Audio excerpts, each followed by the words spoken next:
everybody out there. It's Pastor John with your midweek reflection. Excuse me. It is air conditioning season, so I bet at some point in this midweek reflection that our air conditioner is going to go off back there and it's going to sound gloriously still, but as it is, the air conditioner is on. That's just how it is. This week we are getting into our second saint theologian of our Ancient Faith for Modern People series. Last week we looked at Saint Irenaeus of Lyon. This week we have Saint Gregory of Nyssa. And I don't know, you probably never heard of Saint Gregory of Nyssa before.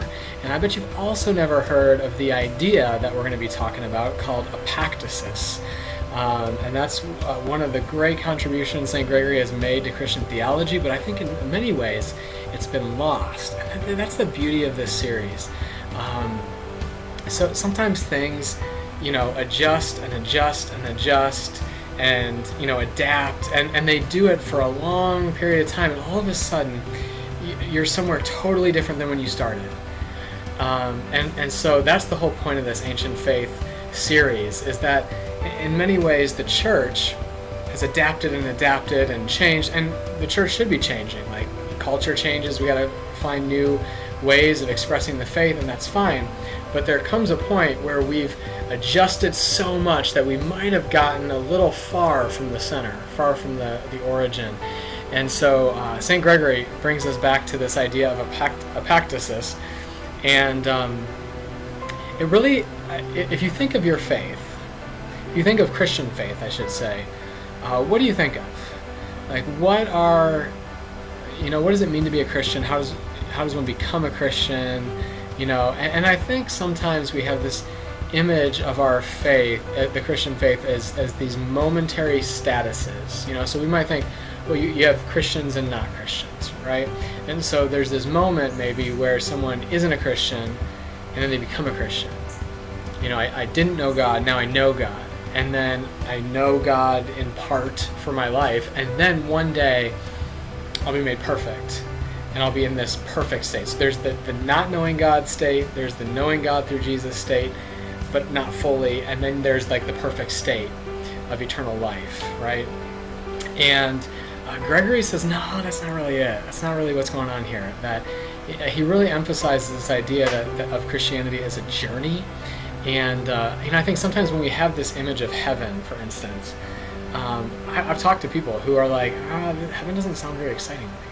Heaven sounds kind of boring, right? Like, because we're already perfect. Like, what are we doing? Are we just singing the whole time? Are we just eating ice cream the whole time? Like, is it just pleasure? Like, what is going on? And Gregory says, no, look. God is infinite, right?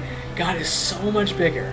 There is nothing outside the bounds enclosing God.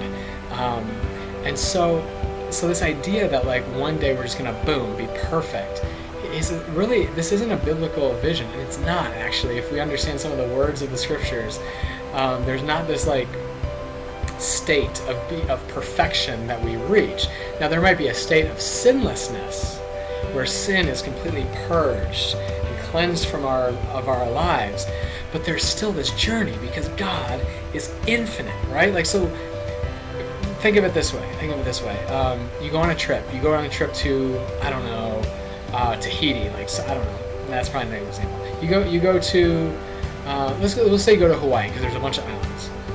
You go to Hawaii, and you could go there for one day and be like, okay, I've been to Hawaii. I'm there.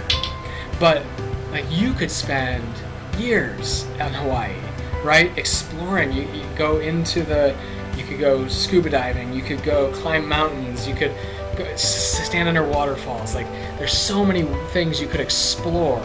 If you went to Hawaii, it's not just about being there or not being there. It's about the infinite possibilities of exploration, and that is what Gregory says. God is almost something that points to God, right? So God, our eternal life, we're always going to be growing. Our soul, he says, is always going to be stretching to have more and more capacity for a union and a love and a participation in the life of God. So anyway, totally different way of seeing faith than we often think of. right? It's this eternal process. It's this eternal evolution and emergence of our souls that never ends, because God can never be exhausted, and we can never be bored or have grasped God. He says the second you think you grasp God, it's not God, because God is beyond. God cannot be grasped.